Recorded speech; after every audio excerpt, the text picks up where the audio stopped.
pasada terminamos con la epístola a los Gálatas. Ustedes saben que estuvimos compartiendo durante meses y de repente hemos visto en la carta a los Gálatas que el eje central de esa carta, o por decirlo de alguna manera, la línea melódica de la carta que estuvimos analizando durante bastante tiempo, tiene que ver justamente con la libertad que todos los creyentes tenemos en Cristo.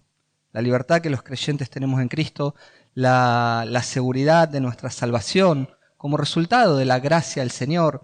Y bueno, durante varios meses estuvimos mirando todo eso y disfrutando de todas esas verdades, verdades sublimes, verdades que nos enseñan las Escrituras, la libertad en Cristo, la seguridad de nuestra salvación. Lo que estábamos cantando, ¿no? Hace unos minutos justamente, que cantábamos verdades teológicas que le dan tanto gozo a nuestro corazón.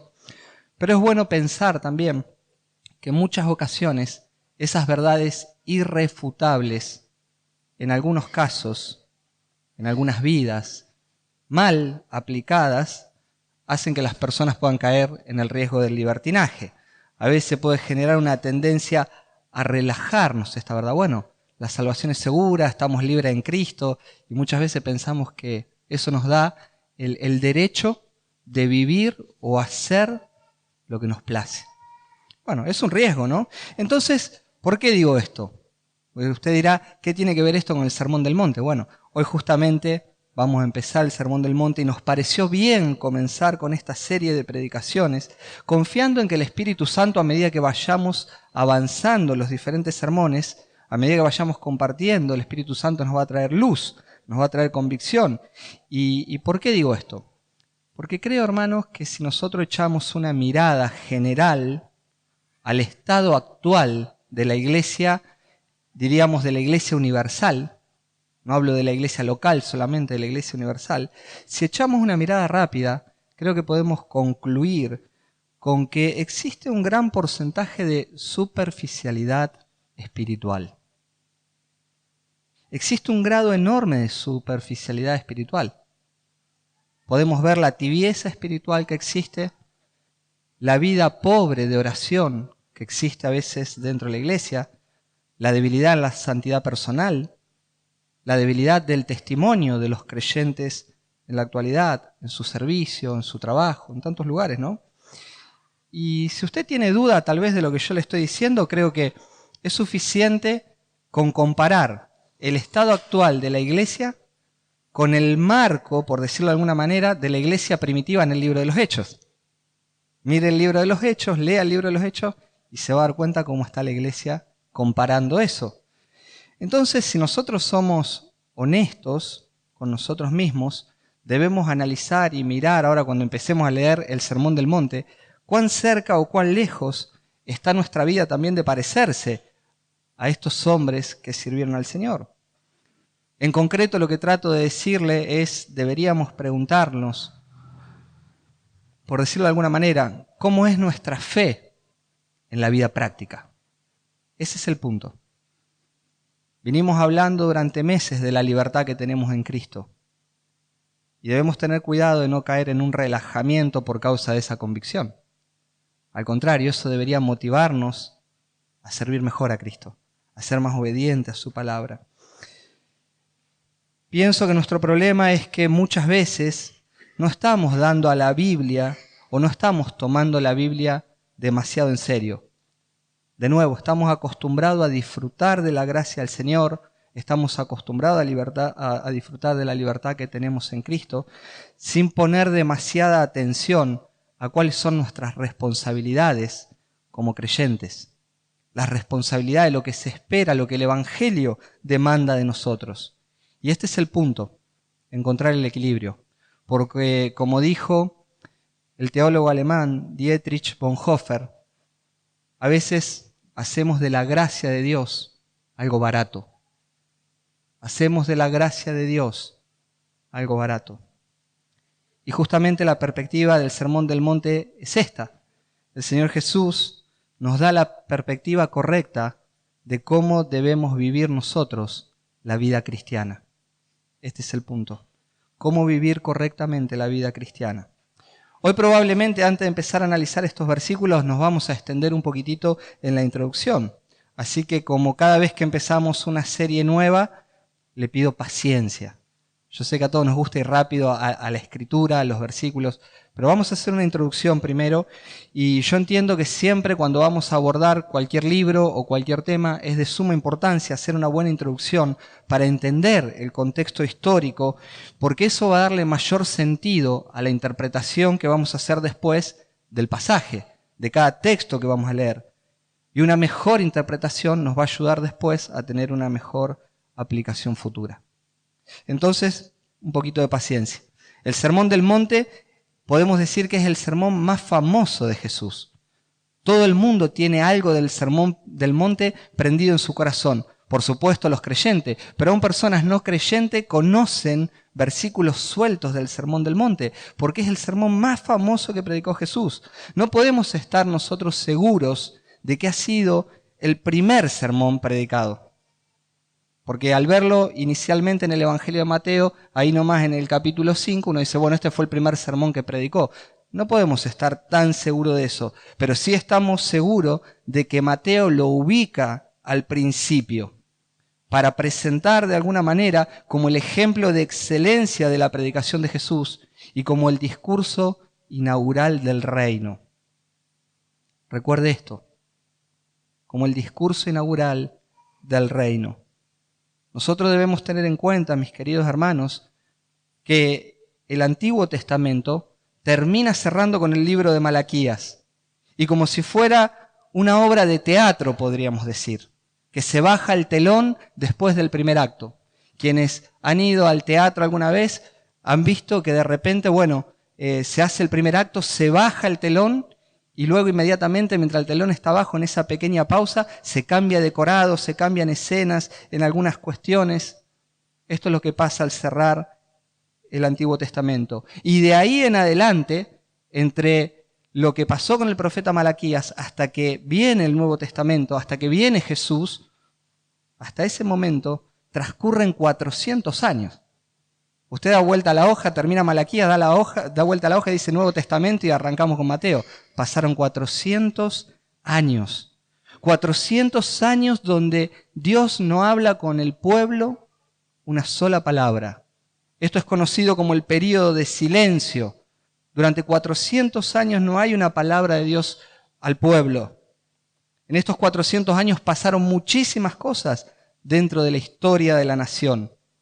En esos 400 años hubo cautiverios, hubo muertes, hubo profanación del templo, como por ejemplo Antíoco Epífanes profanó el templo y sacrificó un cerdo en el altar, ofendiendo, lastimando el corazón de la nación judía. Hubo revoluciones en esos 400 años. Los macabeos se levantaron para tratar de liberarse de la esclavitud y del yugo de Roma. Y en ese contexto de esos 400 años también hubo algo determinante que prepara el territorio espiritual para el Nuevo Testamento. Hubo una gran corrupción religiosa. La religión se fue devaluando totalmente. Los sacerdotes y los sumos sacerdotes se fueron corrompiendo. Y es en el periodo de esos 400 años donde justamente surge el movimiento tan conocido que vamos a ver en el Nuevo Testamento de los fariseos. Los fariseos surgen como un movimiento en esos 400 años, como una rama conservadora para tratar de sostener la fe mientras la fe se iba degradando y corrompiendo.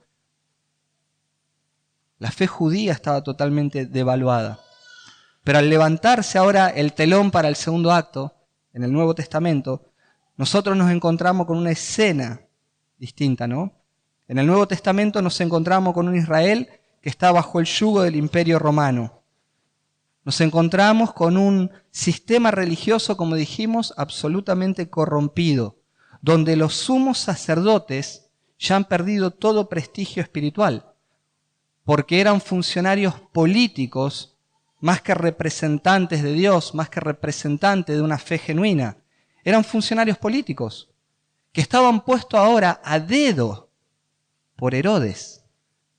Quienes han leído el Antiguo Testamento todos sabemos que para llegar al sacerdocio había que venir de la tribu de Leví. Tenían que ser descendientes de Aarón. Sin embargo, ahora cualquiera estaba ocupando el cargo de sumo sacerdote, puesto a dedo por los Herodes del momento para justamente representar o responder a los intereses del gobierno de turno. Esto es lo que está pasando en el contexto. El profesor y erudito bíblico Craig Evans dice lo siguiente: el principal cobrador de impuestos era el sumo sacerdote. Ellos eran impopulares para la mayoría de la gente. A menudo se los consideraba como servidores de sus propios intereses, corruptos y muy arrogantes. Si pensamos en esto por un minuto, rápidamente esto explica la indignación de Jesús cuando llegó al templo, cuando el Señor Jesús hizo la purificación del templo. ¿Se acuerda que echó a todos los mercaderes afuera? Quienes administraban las ganancias de todo eso, quienes ponían y sacaban, quienes habilitaban o prohibían, eran justamente el sumo sacerdote y todo ese cuerpo sacerdotal. Bajo este contexto histórico, entonces, pensando en esto, es que Jesús ahora hace su entrada en el mundo. El pueblo está anhelante. Si pensamos por un minuto, el pueblo está anhelante por la aparición del Mesías, para que los libere del yugo romano, para que los libere de la corrupción y de la indiferencia espiritual por causa de una religión que estaba totalmente corrompida. El pueblo estaba anhelante de que este Mesías llegue. 400 años de silencio y viviendo en una corrupción espiritual absoluta y bajo la opresión del Imperio Romano. El problema de este pueblo es que está esperando al Mesías para que establezca su reino con todas las bendiciones terrenales que le habían sido prometidas a Israel. Algo que verdaderamente estaba reservado para Israel, pero en la segunda venida de Cristo. Este es el punto. Entonces, cuando el Mesías ahora hace su interrupción en el mundo, Jesús en su primera venida viene para inaugurar un reino, pero no el reino que ellos estaban esperando. Jesús interviene en el mundo para inaugurar un reino que es espiritual, un reino que llegaba para traer salvación a las almas de los perdidos. Jesús se identificó a sí mismo como el verdadero intérprete de la ley y fue Jesús mismo el cumplimiento del propósito de la ley. Entonces su reino no tenía que ver con lo que ellos estaban pensando. Jesús venía para darle cumplimiento perfecto a la ley. Si miran su Biblia, Mateo 5, versículo 17, la Escritura dice: no piensen que he venido para poner fin a la ley o a los profetas. No he venido para poner fin, sino para cumplir. Sino para cumplir. Y de esta manera establecer un nuevo reino. La antigua ley, aquella que había sido dada en tablas de piedra, ahora sería reemplazada para establecer la ley en el corazón de los redimidos. Con la salvación que Jesús viene a traer, llega un nuevo estándar. La ley en tablas de piedra era algo externo que el pueblo debía obedecer. Pero ahora con este cambio de corazón, es algo interno. Ahora en el corazón de los creyentes hay nuevas motivaciones para poder obedecer, para desear obedecer a Dios. Qué interesante, ¿no? Y el mensaje que viene a traer Jesús, y lo que vamos a ver de aquí en adelante en el Sermón del Monte, es un mensaje, podríamos decir, contracultura. Un mensaje totalmente contracultura. Ellos, estos judíos en su mente esperaban que el Mesías se manifieste para aniquilar a sus enemigos. Y Jesús le dice en el Sermón del Monte: amen a sus enemigos. ¿Entiende el problema del contexto? Ellos odiaban a sus enemigos y Jesús les dice: ámenlos, oren por sus enemigos. Hay un cambio que Jesús viene a hacer. Jesús le dice: oren por sus enemigos, aprendan a perdonar. Y ellos querían perdonar hasta 3 veces nomás. Aprendan a perdonar. Jesús le dice: no acumulen tesoros en la tierra. Y ellos estaban esperando todas las bendiciones de la tierra, todo lo que el Mesías iba a traer para bendición de la tierra. Él dice: no acumulen tesoros aquí, hagan tesoros en los cielos. El mensaje que Jesús ofrece de su reino es totalmente contracultura. el reino de Jesús es un reino invertido, un reino diferente a lo que ellos estaban esperando. Su mensaje era contracultural para toda la casta religiosa de la época, porque Jesús ponía o colocaba la palabra y le daba la interpretación correcta a la palabra, y Él era el cumplimiento de toda ley, y todo eso estaba por encima de las costumbres que los fariseos, que los sacerdotes, que los escribas habían establecido como norma de vida. Para ellos las costumbres eran más importantes que la palabra. Y esto que Jesús viene a establecer ahora desafía a la autoridad religiosa y a los intereses de estas personas. Ahora bien, entrando un poquito más en el tema, existen, para que pensemos en el Sermón del Monte, posturas diferentes. Posturas diferentes en cuanto tiene que ver con la aplicación de este sermón. ¿A quiénes se aplica? ¿Cuándo se aplica? Bueno, he leído, hermano, y seguramente si usted investiga, teoría de todo tipo, de las cuales muchas de ellas están todas descartadas porque el tiempo ha ido demostrando de que no tenían asidero. Pero básicamente hay dos posiciones con respecto a quién aplica el Sermón del Monte.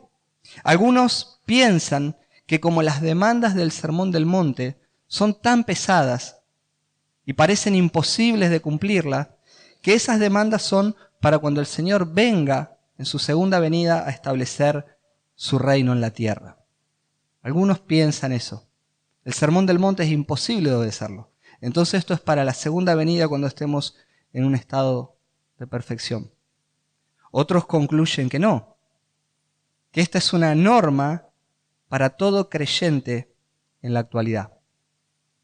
Déjeme decirle algo, mi hermano. Si bien nosotros estamos convencidos de que el Señor va a venir por segunda vez y que va a establecer un reino milenial, literal, en la tierra, nosotros tenemos una interpretación dispensacional y estamos convencidos de que el Señor va a venir y va a establecer un reino de 1000 años en la tierra, pero al mismo tiempo estamos convencidos de que Dios ya ha acercado su reino, que el reino de los cielos está en el corazón de todos los creyentes. El reino ya ha comenzado para la iglesia, pero un día se va a establecer en su segunda venida. Entonces, por lo tanto, nosotros estamos convencidos de que las normas del reino son de aplicación para hoy, no para el futuro. El discurso de Jesús para nosotros retrata claramente cuáles son las normas, las leyes que deben seguir los seguidores del reino. Hoy, no en el futuro. Y hermano, esto es claro, yo creo, a la hora que estamos leyéndolo el Sermón del Monte. Porque si empezamos a leer rápidamente capítulo 5, nosotros nos encontramos con que el Señor dice cosas como: ustedes son la sal de la tierra, no en el futuro, presente. No ustedes serán la sal de la tierra, ustedes son la sal de la tierra. Jesús le dice a sus oyentes: ustedes son la luz del mundo. No serán algún día la luz del mundo. Hoy, a los mismos que están escuchando. Y así sucesivamente. Cada versículo que usted quiere ir leyendo se va a dar cuenta que le está hablando en tiempo presente. Jesús habla de cosas como que debemos reconciliarnos con nuestros hermanos. Hermano, en el reino milenial usted no va a estar peleando con su hermano. Ya vamos a estar libres de todo eso. Hoy muchas veces podemos tener diferencias y hay que arreglarlas aquí. Entonces el Sermón del Monte es justamente para la actualidad. El Sermón del Monte, claro, obviamente, ¿no?, nos muestra nuestra incapacidad de cumplir a la perfección con sus demandas. Y esto es justamente, yo creo, la intención de Jesús. Al dar el Sermón del Monte, en primer lugar, está atravesado permanentemente por esta incapacidad que nosotros tenemos para cumplir en forma perfecta. Y esto justamente debería llevarnos a ver a Jesús como el perfecto cumplimiento de la ley. Y esto debe motivarnos a nosotros a venir a Jesús en arrepentimiento, en fe, para que las personas puedan experimentar el nuevo nacimiento y de esa manera ser capacitados por el Espíritu Santo a través de nuestra unión con Cristo para ahora poder obedecer. Por supuesto, mis hermanos, que a la luz de cada cosa que vayamos leyendo en el Sermón del Monte, nosotros podemos sentirnos frustrados.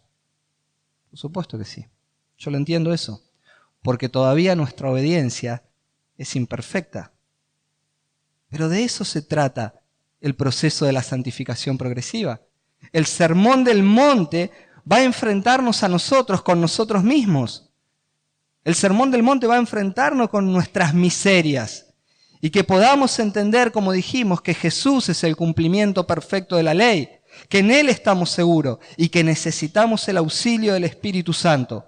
Y que cada día nosotros, después de experimentar el nuevo nacimiento, necesitamos volver a Jesús en arrepentimiento, confesando nuestros pecados para ser perdonados. Por eso el Evangelio lo necesitamos todos los días. A medida que vayamos avanzando, no perdamos de vista el cumplimiento perfecto de la ley fue Jesús. ¿Y qué nos va a mostrar el Sermón del Monte? Nuestra necesidad de Jesús. Nuestra necesidad de Jesús. El Sermón del Monte es útil justamente para formar en nosotros el carácter de Cristo. Es útil para formar en nosotros el carácter de Cristo. Pero el cumplimiento es para hoy. Jesús dijo, el reino de los cielos se ha acercado. El reino de los cielos se ha acercado. Es decir, si el reino se ha acercado es porque hay un rey. Y donde hay un rey, claramente, el resto ¿qué son? Súbditos. Entonces los súbditos ¿qué hacen? Obedecen al rey. Por lo tanto, el Señor Jesús murió justamente para que el reino de los cielos ahora pueda ser vivido por nosotros en esta era presente. ¿Vamos entendiendo? No es para el futuro. Es difícil, sí, cuesta, pero unidos a Jesús podemos. Y justamente el Señor Jesús murió y resucitó para que el reino ahora pueda ser vivido por nosotros en el presente. El apóstol Pablo le escribe a Tito, y en el capítulo 2, verso 14, dice, Él se dio por nosotros para redimirnos de toda iniquidad y purificar para sí un pueblo para posesión suya, celoso de buenas obras. Celoso de buenas obras. Jesús murió para redimirnos. Jesús murió y resucitó para purificar un pueblo para sí, en el cual es el Rey. Y un pueblo que sea celoso de buenas obras. ¿Qué es esto? Un pueblo que responda en obediencia a su palabra. Entonces, mis amados hermanos, nosotros estamos en esta tierra, vivimos en esta tierra, estamos en este mundo, pero nuestro Rey está por encima de cualquier gobernante. Y si nosotros hoy obedecemos a las leyes que tiene nuestra nación, no es porque la ley lo demanda o porque el presidente lo demanda, es porque obedecemos a nuestro gran Rey, que dijo sujétense a la ley. Entonces, mis amados hermanos, antes de empezar a predicar a Cristo, nosotros debemos entender la importancia de que debemos también reflejar a Cristo por medio de nuestra manera de vivir. Debemos reflejar a Cristo por medio de la obediencia a su palabra. Y mis amados, todos nosotros deberíamos estar preocupados por esto. Porque es precioso hablar de la gracia. Es precioso hablar de la seguridad que tenemos en Cristo. Es una verdad irrefutable. Es precioso hablar de la libertad que tenemos en Cristo. Pero muchas veces hablamos tanto de esto y resulta que nuestra vida no está reflejando a Cristo. Hacemos abuso de eso. Entonces el Señor nos ayude a, si realmente creemos en el Señor, a poder obedecerle al Señor. Mis amados, el mundo hoy busca modelos permanentemente para imitar. Usted no se dio cuenta de eso. El mundo, la gente en el mundo está buscando modelos para imitar. Por eso cambian de ropa, se visten como fulano, como mengano, imitan a los jugadores de fútbol, imitan a los políticos. Cada uno, depende del ídolo que tiene en su corazón, quiere mimificarse. Usted ve la juventud, cómo toma, por ejemplo, a tal o cual Y todo el mundo está buscando modelos para imitar. El mundo necesita desesperadamente que nosotros le podamos mostrar el carácter de Jesús. Por eso es tan importante que empecemos a parecernos a Jesús. Y para eso necesitamos obedecer. El mundo necesita ver a los creyentes exhibiendo el carácter de Jesús para que nosotros seamos realmente una herramienta efectiva que cuando prediquemos el Evangelio la gente anhele conocer a este Salvador. Mis amados, usted sabe que Gandhi, todos han escuchado hablar de Gandhi, ¿no? Gandhi había leído la Biblia completa y sabía muchísimo de teología. Y uno dice, ¿por qué esta persona, sabiendo tanto, no tomó el Evangelio? Una de las frases de él que fueron tremendas para mí, él dice, a mí me encanta el Evangelio de Cristo. El problema es que no me gustan sus seguidores. ¡Wow! Durísimo, ¿no? El problema es que no me gustan sus seguidores. El mundo a veces está mirando hacia la iglesia y está viendo en la iglesia lo mismo que ve en el mundo. Entonces no le seduce. No ve nada distinto. Fuerte, ¿no? Mira, y lo mismo que ellos están haciendo en el mundo, ve que dice, este va a la iglesia, este lleva la Biblia bajo el brazo, pero vive igual que yo. No tiene nada para ofrecerme. Esa es la conclusión. Y de vuelta, mis hermanos, nosotros sabemos que la salvación es del Señor, que no depende de nosotros. Pero el Señor nos dice, ustedes son la luz del mundo. Ustedes son la sal del mundo. Ustedes deben reflejar a Cristo. Y nuestra vida de obediencia refleja a Cristo, refleja el carácter de Cristo. Entonces es necesario que el mundo vea en nosotros algo diferente. Capítulo 4, versículo 23, empezando con nuestro mensaje. Note que dice, y Jesús iba por toda Galilea, enseñando en sus sinagogas, proclamando el evangelio del reino y sanando toda enfermedad y toda dolencia en el pueblo. Mis hermanos, dijimos que al bajar el telón del Antiguo Testamento, nosotros nos encontramos con un cuadro, yo diría un tanto triste y desolador, pero al mismo tiempo nos encontramos con una esperanza futura de que un día vendría el Mesías, de que un día vendría el Salvador. Y ahora ya, estando dentro del Nuevo Testamento, nos encontramos con este Salvador maravilloso. Nos encontramos con este Salvador, dice, enseñando y predicando el Evangelio del Reino.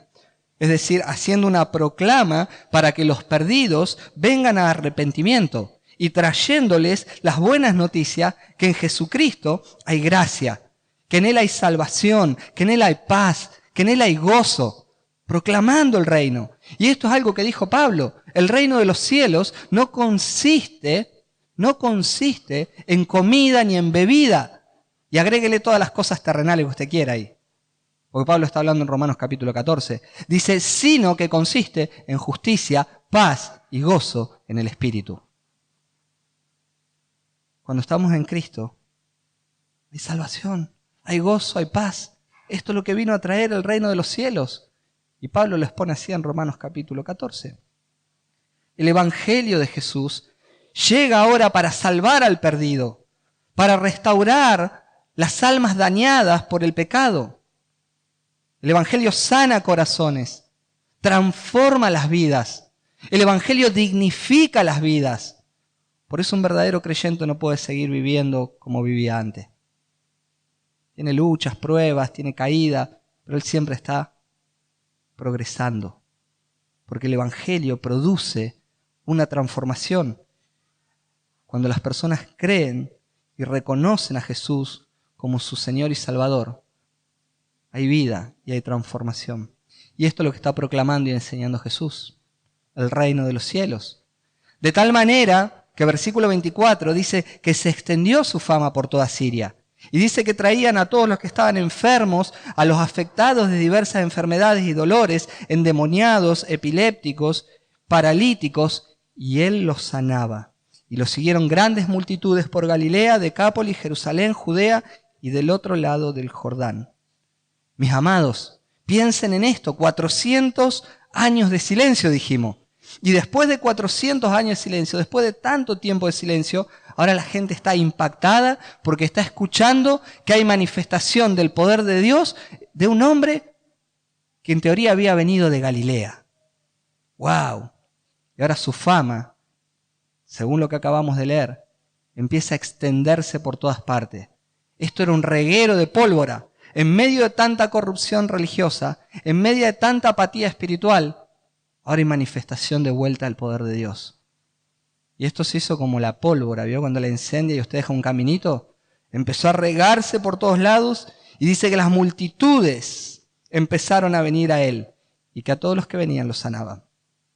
El punto de esto, o mejor dicho, de los milagros de Jesús, que los milagros de Jesús tenían el propósito de confirmar que él era el Mesías. Todos los que estuvieron estudiando Marcos durante el año pasado en exégesis y en hermenéutica con Manuel y con Agustín saben esto. Los milagros tenían como propósito confirmar: este es el Mesías que ustedes están esperando. Que ellos puedan ver a través de las señales: este es el Rey prometido que estamos esperando. Pero el problema de muchos de ellos es que buscaron a Jesús solamente por una cuestión de beneficios y no por su persona. No porque se sentían necesitados de un Salvador. Bueno, cualquier parecido con la realidad, pura coincidencia, ¿no? Podríamos decir así. Pero ¿cuántas veces estamos escuchando en megas iglesias ofrecer un evangelio barato? ¿Cuántas veces escuchó usted en las publicidades: venía a buscar tu milagro? La gente va a buscar eso, el milagro, y no a la fuente de todo milagro, a Jesucristo el Salvador. Versículo 1 del capítulo 5. En medio de ese contexto que la multitud busca a Jesús por medio de su fama, cuando Jesús vio a las multitudes, subió al monte y después de sentarse, sus discípulos se acercaron a él y abriendo su boca les enseñaba diciendo. Notemos, hermano, esto, que ahora su fama produjo que las multitudes lo rodearan. Ahora, es notable que Jesús nunca despreció a las multitudes. Jesús nunca rechazó a la muchedumbre o a las masas. Siempre él mostró amor, mostró compasión por las personas que andaban desamparadas y dispersas, dijo Jesús, como ovejas que no tienen pastor. ¿Se acuerda de eso? De nuevo, recuerde el estado espiritual de la nación cuando Jesús viene. Así Jesús las definió. Personas desamparadas, dispersas, como ovejas que no tenían pastor. Y Jesús, con su corazón compasivo, atrajo a él todo tipo de personas. No excluyó a nadie. Él recibió a los enfermos y a los sanos, a los endemoniados, a los pobres, a los ricos, a militares que ostentaban cargos, a gente del vulgo, a gente intelectual, a religiosos, a publicanos, a rameras. Ninguno de los que venía a Jesús era tenido por menos. De todos ellos, Jesús mostró compasión con el noble propósito de acercarles al reino de los cielos, con el noble propósito de que todas las personas vengan al conocimiento de la verdad, con el propósito de que se puedan arrepentir de sus pecados y crean en Él para salvación. Y en medio de este contexto, ahora Jesús sube al monte y con Él, o tras Él, podríamos decir, las multitudes. Algunos comentaristas sostienen que al monte solamente subieron los discípulos, algo que yo no creo, es improbable. Por la sencilla razón que si usted lee todo el Sermón del Monte, al terminar capítulo 7, dice, cuando Jesús terminó estas palabras, las multitudes se admiraban de su enseñanza, porque les enseñaba como quien tiene autoridad y no como los escribas. A ese monte subieron tanto los apóstoles, sus discípulos, como todas las multitudes. Lo cierto que ahora nos encontramos que en ese monte el Rey soberano les va a dar mandato. En ese monte Jesús va a dar, podríamos decir nosotros, una cátedra divina acerca de cuáles son las leyes del reino. Y qué paradójico, ¿no? Porque si nosotros pensamos en los distintos reyes a lo largo de la historia, incluidos algunos reyes también de Israel, por supuesto, todos ellos vivieron y dieron sus conferencias seguramente en palacios suntuosos. Cuando nosotros también hoy, si podríamos contemporizar, no imaginamos a un presidente de ningún país dando una cátedra divina, un sermón o dictando leyes en medio de un monte. Lo imaginamos en los mejores lugares. Sin embargo, el rey soberano, el rey de toda la tierra, ahora utiliza un monte, el hombre más extraordinario de la historia, el hombre que era Dios, da esta cátedra divina en un lugar simple como un monte, pero era santificado por su presencia. Qué maravilloso. Y así comienza el contenido de sus enseñanzas. Versículo 2, abriendo su boca, les enseñaba diciendo: bienaventurados los pobres en espíritu, pues de ellos es el reino de los cielos. De aquí en adelante empiezan a dictar, a dar esta cátedra divina, esta enseñanza divina, estas leyes del reino para ser vivido por sus seguidores. Y él comienza diciendo bienaventurados. La palabra bienaventurados es la palabra makarios en el idioma original, que se puede traducir también por felices, por dichosos. Algunos la traducen también por afortunados. Y sabe qué interesante esto que dice Jesús, ¿no? Porque reflexionemos en esto. Las personas se pasan la vida persiguiendo la felicidad. El poeta, dramaturgo y narrador español del modernismo, Francisco Villaespesa, en uno de sus poemas que se titula Lo que pasa, dice lo siguiente: felicidad, felicidad, dulzura del labio y la paz del alma, te he buscado sin tregua, eternamente en la hermosura, en el amor y en el arte, y no te he hallado.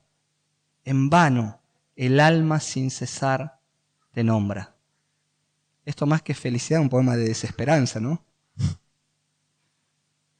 En el año 1988, aquí en Argentina, un cantautor famoso lanzó un tema que se titulaba Felicidad no tienes dueño. No quiero, yo sé que ya los más antiguos se dieron cuenta quién es el cantautor, ¿no? Esto devela también sus edades. Pero él dice cosas patéticas. En una canción que, sin embargo, en el mundo triunfó. Pero dice: felicidad no tienes dueño, hoy conmigo y mañana por allá. Felicidad parece un sueño que de a ratos se convierte en realidad, que de a ratos se convierte en realidad. Tal vez es solo un espejismo. Apenas llegas y ya te vas. Y si sigue leyendo usted lo que es esa canción, no la voy a leer entera, pero patética. Un canto a la depresión. Y dice: ¿dónde está la felicidad en esto, no? Bueno, este es el punto. La felicidad es el gran problema que tiene el género humano. Todo el mundo anhela tener felicidad. El problema es tristemente la forma que tienen de buscar para alcanzarlas. En muchas ocasiones, en esa búsqueda desesperada de felicidad, lo único que logran es aumentar el sufrimiento. Provocar más sufrimiento personal y en todo el contexto. Es increíble ver cómo el pecado, mis hermanos, se camufla en su mejor versión en la búsqueda de la felicidad. Y les hace pensar a las personas que si alcanzaran tal o cual cosa, realmente van a ser felices. Y las personas dicen: no, porque yo soy libre y con mi vida hago lo que quiero. Esa es la mejor versión del pecado camuflado. La gente sin Cristo nunca es libre. Y siempre persigue la felicidad como el burro persigue la zanahoria. Dicen: yo con mi vida hago lo que quiero y me embriago porque soy feliz. Mentira. Vos la pasás mal, estás destruyendo tu vida y todo un contexto que te rodea que sufre a la par tuya. Corrompen sus cuerpos, abandonan sus familias, porque piensan que trabajando más iban a tener más dinero y pasan tiempo afuera porque a mi familia le quiero dar lo mejor y de repente le están quitando lo mejor. No, pero tengo derecho a ser feliz y abandona a su esposa para buscar otra mujer que lo haga feliz, otro hombre que la haga feliz y destruye una familia. y sufren hijos, y sufren padres, y así podríamos seguir citando ejemplos. Y la gente se convence diciendo, pero tengo derecho a ser feliz. Hermano, eso es un círculo vicioso. No existe felicidad fuera de Cristo. Todo eso es nada más que un círculo vicioso del nunca acabar. Es una espiral descendiente, mis hermanos, de destrucción, de sufrimiento personal y que hace sufrir a todo uno alrededor seguramente. Pero Dios, en su palabra, determina quiénes son las personas verdaderamente felices. Jesús le dice, ¿ustedes quieren ser realmente felices? Yo voy a darle la verdadera fórmula para que sean bienaventurados. Ustedes lo que necesitan es humillarse. Ustedes lo que necesitan es experimentar el nuevo nacimiento. Y así, recién así, van a poder empezar a obedecer. Por eso Jesús dice, bienaventurados, dichosos, felices, los pobres en espíritu. ¿Sabe que la palabra pobre en el idioma original, en griego, es la palabra tojos? Tojos. Y tojos, en el sentido original, es mucho más que una persona pobre. Una persona pobre es una persona que, si bien está escasa de recursos, pero es una persona que puede subsistir por sus propios medios. El pobre, bueno, está escaso de recursos, pero siempre está haciendo algo para subsistir, para poder arreglársela, como quien dice. Pero tojos es mucho más que un pobre. Tojos tiene el concepto de un mendigo, de alguien que no tiene ningún tipo de capacidad para sobrevivir y que siempre necesita de la compasión y de la misericordia de los demás para poder vivir. Iría muy bien la palabra mendigo en la traducción. Y toda persona que vive enemistada con Jesús, toda persona que es enemiga de Dios, toda persona que no ha conocido a Jesús, es un mendigo. Es un mendigo espiritual. Es una persona que está perdida, que está muerta en sus delitos y pecados y que no hay manera, no hay forma de que él por sus méritos pueda vivir. Aunque sea el hombre más poderoso de la tierra, aunque sea el hombre más intelectual de la tierra, aunque sea el hombre más reconocido en el mundo de los deportes, llámese como se llame, aunque sea un hombre común y corriente que camina por la tierra, cualquiera sin Cristo está perdido. Es digno de pena, es un mendigo espiritual y su destino eterno, si no se arrepiente, es la condenación. Y mi amado hermano, nosotros, cada uno de nosotros, éramos estos mendigos. Cada uno de nosotros en un tiempo vivimos en bancarrota espiritual. De ninguna forma nosotros podíamos alcanzar la salvación por nuestros propios méritos. Pero Cristo tuvo misericordia de nosotros y vino para redimirnos, para saldar nuestra deuda, para liberarnos de la esclavitud del pecado y nos concedió en su misericordia todos los beneficios de ser hijos de Dios y de ser ciudadanos del reino. La clave para la verdadera felicidad, mi querido hermano, según lo que dice la Escritura, comienza con la salvación. Comienza con la salvación. Por eso es tan importante que delante del Señor las personas tengan la actitud correcta de reconocer somos pobres en espíritu, de sentir la experiencia de ser un mendigo espiritual, que todo lo que he hecho para alcanzar la felicidad de nada sirvió y que yo necesito a Jesús. Y esta es la actitud para los que vienen a salvación y es indispensable sostenerla después en el tiempo delante del Señor para experimentar la verdadera felicidad, la felicidad profunda. Porque la bienaventuranza comienza con la salvación, pero después hay que sostener ese carácter en el tiempo. Para ponerlo en otras palabras y que me entienda, Jesús en Juan capítulo 5 lo hizo bien cortito. Ustedes, separados de mí, nada pueden hacer. Ustedes separados de mí, nada pueden hacer. Entonces, el verdadero gozo, la verdadera dicha, la verdadera felicidad, comienza con la salvación. Pero a lo largo de nuestra vida tenemos que sostener esa actitud de ser pobres de espíritu. Cada día necesitamos reconocer nuestra incapacidad, sentirnos necesitados y dependientes del Señor Jesús en todo lo que vamos a hacer. Cada minuto, cada hora, cada día, cada año que pasa, necesitamos ser dependientes de Jesús. Jesús es el único y el verdadero camino a la felicidad. Y para poder vivir en obediencia, debemos estar unidos a Él. Porque no está en nuestra naturaleza obedecer. Y esa es la mejor evidencia de que somos ciudadanos del reino. Cuando unidos a Jesús, caminamos en obediencia a su palabra. No perdamos, mis hermanos, ya para ir cerrando esto, no perdamos de vista, a medida que nosotros vayamos avanzando en la serie de sermones, a medida que nos vayamos confrontando con la palabra, no perdamos de vista de que la intención que cruza el Sermón del Monte del principio a fin es que nosotros reconozcamos nuestra necesidad de Jesús para poder obedecer. Es muy frustrante para nosotros agarrar la Escritura, leer y chocarnos con cosas que nos cuesta horrible o terriblemente cumplirlas. Y esa es la intención. Vean que por ustedes no pueden. Vean que ustedes me necesitan. Mantengan esa posición de pobres en espíritu. La intención es reconozcan que me necesitan a mí para obedecer, porque verdaderamente fue Jesús el único que pudo darle cumplimiento perfecto a la ley. El único que nos puede, por medio de su espíritu, proveer el poder para obedecer en una forma gozosa las leyes del reino. Y de esa manera podamos nosotros reflejar al Señor Jesucristo en nuestra manera de vivir. ¿Es fácil? Claramente no.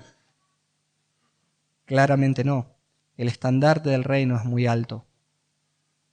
Hermano, cuando fue dada la ley, ellos le dieron una determinada interpretación a la ley.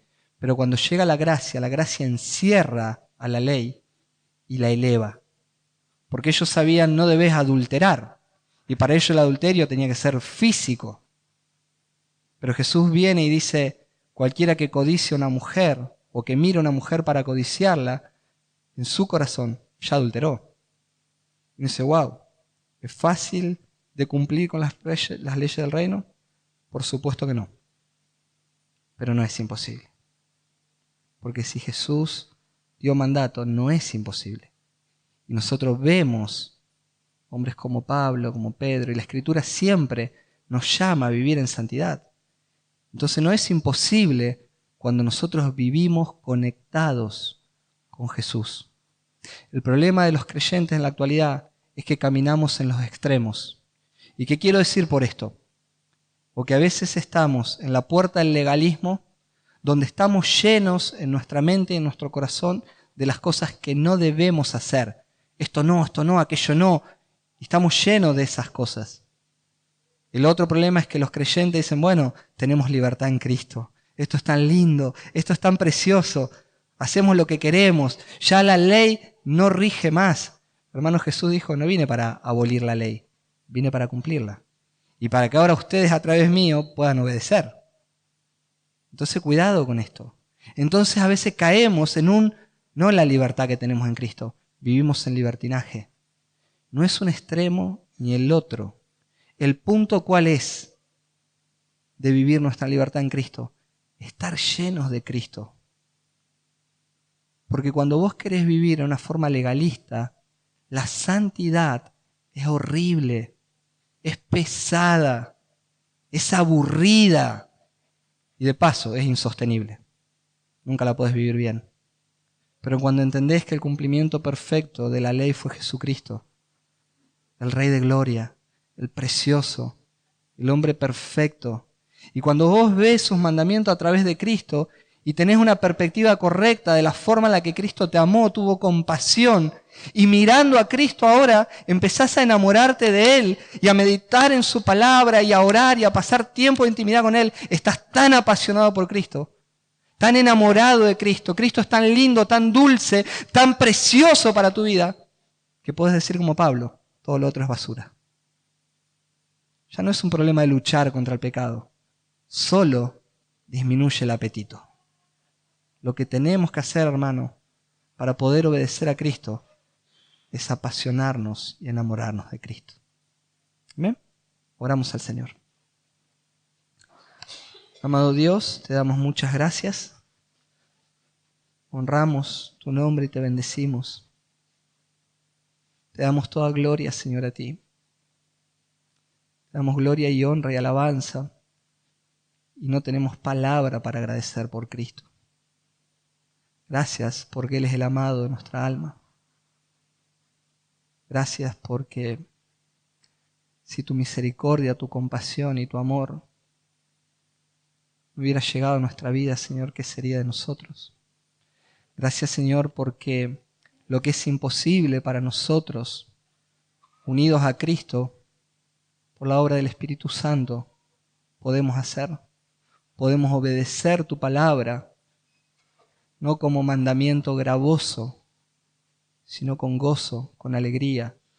Gracias porque cuando Cristo llegó a nuestra vida, transformó nuestro lamento, nuestro cilicio en danza. Transformó nuestra derrota, nuestra miseria, la tristeza, el vacío de nuestro corazón en felicidad, en gozo y en dicha. Pero Señor, ayúdanos para que nosotros podamos mantener, no solamente en el inicio de nuestra salvación, la pobreza de espíritu, sino a lo largo de nuestra vida. Que cada minuto de nuestra vida, que cada decisión de nuestra vida esté mirada y filtrada a través de tu Hijo Jesucristo. Que cada día nos despertemos recordando la necesidad que tenemos del Evangelio. Que cada día despertemos necesitando desesperadamente correr a Cristo. Porque separado de ti nada podemos hacer. Muchas veces estamos tropezando, cayendo, lastimándonos, Señor. Porque muchas veces queremos andar de una manera independiente. Queremos establecer nuestras propias leyes en nuestro corazón y levantamos ídolos y buscamos la satisfacción. Pero ayúdanos, Señor, a mirar a Cristo, la fuente de salvación, la fuente de todo gozo. A ti sea la gloria, Señor. En tu nombre, Jesús. Amén.